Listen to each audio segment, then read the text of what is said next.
Olá! Bom dia! Você está assistindo ao Repórter Visual, um programa acessível da TV Brasil. E as novidades sobre o nosso programa você também pode acompanhar pelo facebook.com/visual TV Brasil. O Repórter Visual começa agora, o primeiro programa jornalístico da TV brasileira feito em Libras. Estamos no Outubro Rosa, mês de alerta contra o câncer de mama, doença que afeta também os animais. E uma campanha nacional chama a atenção dos donos de cães e gatos para a prevenção.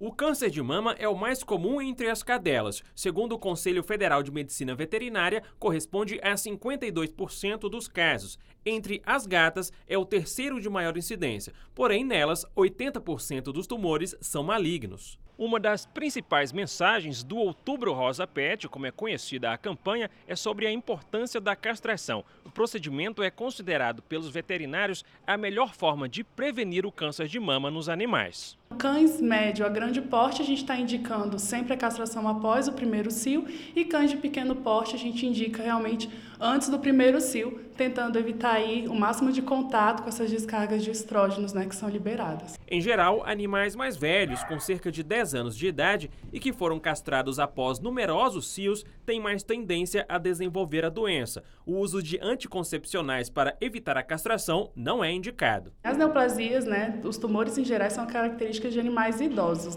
Então, animais que não são castrados por essa influência hormonal de tanto tempo, sim, tem uma maior chance de desenvolver essas neoplasias mamárias. Os veterinários recomendam que o dono, de tempos em tempos, posicione o animal de barriga para cima e apalpe as mamas para verificar a presença de nódulos ou lesões. Se forem encontrados, o melhor a fazer é buscar a ajuda de um profissional. O tratamento é semelhante ao dos humanos, como a extração das mamas e quimioterapia. Foi o que aconteceu com a poodle Melissa, de 7 anos. Ela passou por cirurgia para retirar os nódulos que ainda estavam pequenos. Eu senti uns carocinhos bem pequenininhos, parecendo grãozinhos de arroz. Daí eu trouxe para cá, a gente fez os exames e viu que ela estava com os nódulos mesmo. Ficar atento, eu falo que orem, que cuidem, que façam o autoexame em casa mesmo, que é possível a gente detectar em casa e trazer para uma avaliação veterinária, para ter uma confirmação de realmente o que é. Ainda falando de câncer, um dos tipos mais comuns no Brasil e no mundo é o de pele. É isso, Jonatas. São cerca de 180 mil novos casos por ano. O câncer de pele pode ser desenvolvido de maneira hereditária ou por exposição direta ao sol.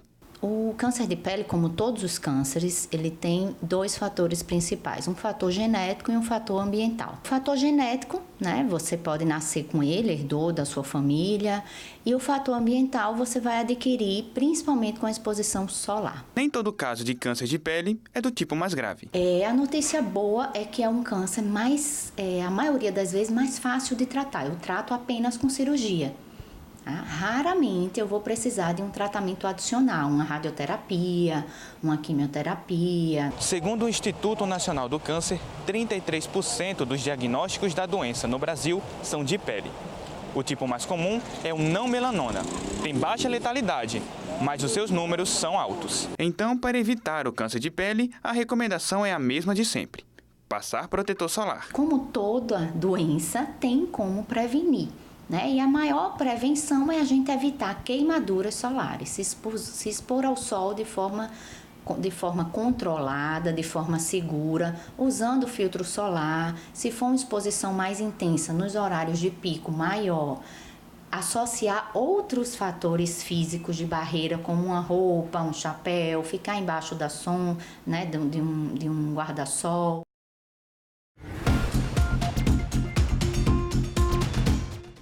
Desde a semana passada, o Chile passa por uma série de manifestações contra o governo que já levaram a várias mortes por causa da violência policial e cerca de 2.600 prisões.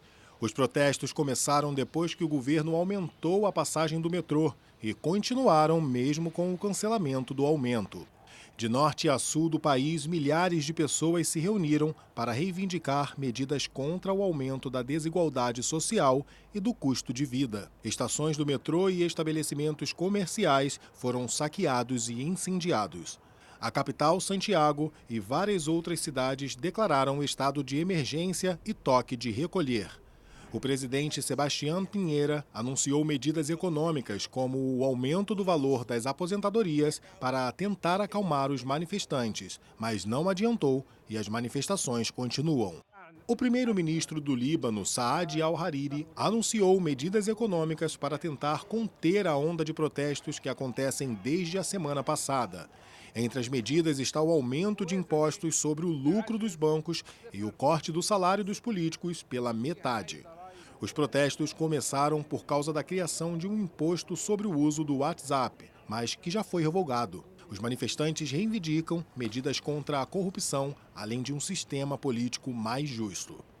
O parlamento britânico aprovou a abertura da pauta para as discussões da legislação que vai guiar o acordo de saída da União Europeia, proposto pelo premier Boris Johnson, mas logo depois rejeitou um adiantamento no cronograma de votação.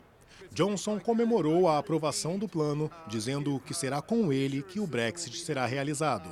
Lamentou o não adiantamento e informou que vai suspender as discussões até que a União Europeia decida sobre um prazo maior ou não para o Brexit. Inicialmente, a data limite é dia 31. O Partido Liberal do primeiro-ministro Justin Trudeau venceu a eleição no Canadá. Os liberais ficaram com 188 cadeiras do parlamento e terão que se aliar a outros partidos de centro e esquerda para alcançar a maioria. O segundo partido mais votado foi o conservador, com 121 assentos.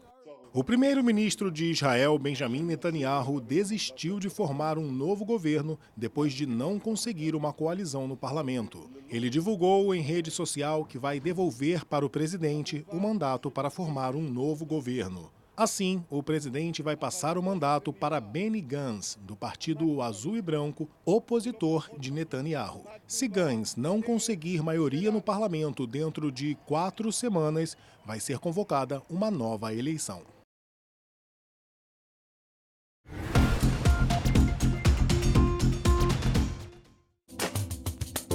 Profissão.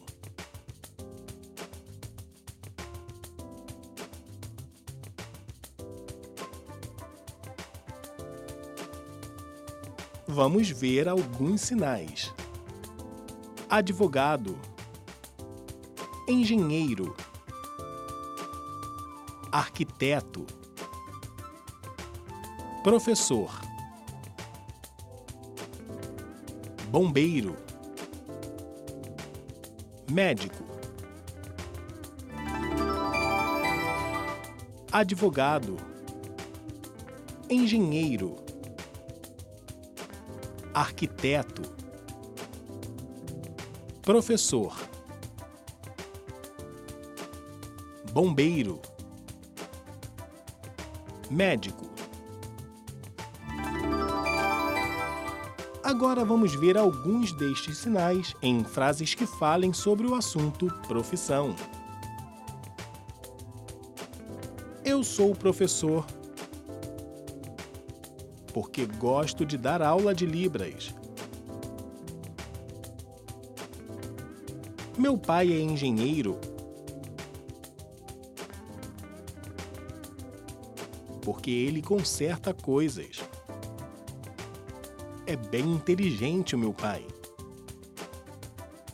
Meu primo é arquiteto porque ele gosta de fazer projetos de casa.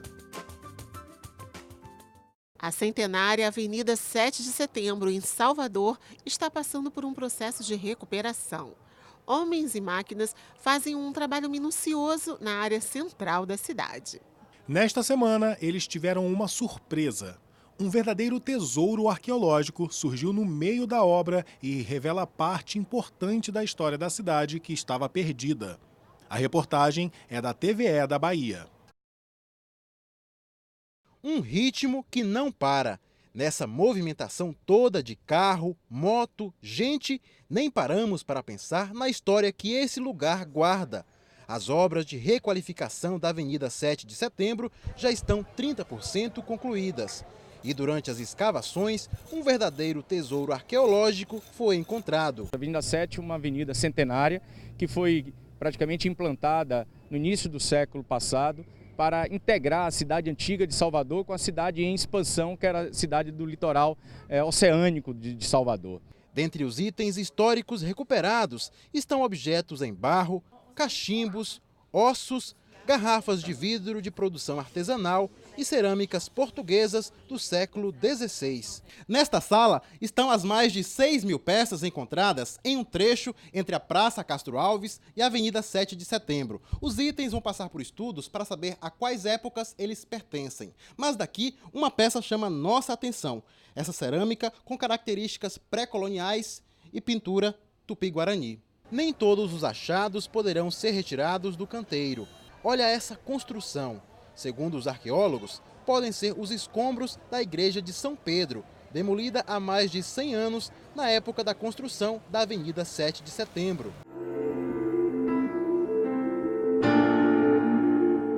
Para nós foi uma surpresa encontrar essa igreja, porque apesar das fotos dos registros iconográficos, a gente tinha a ideia de que ela estava aqui, só que a gente não tinha encontrado.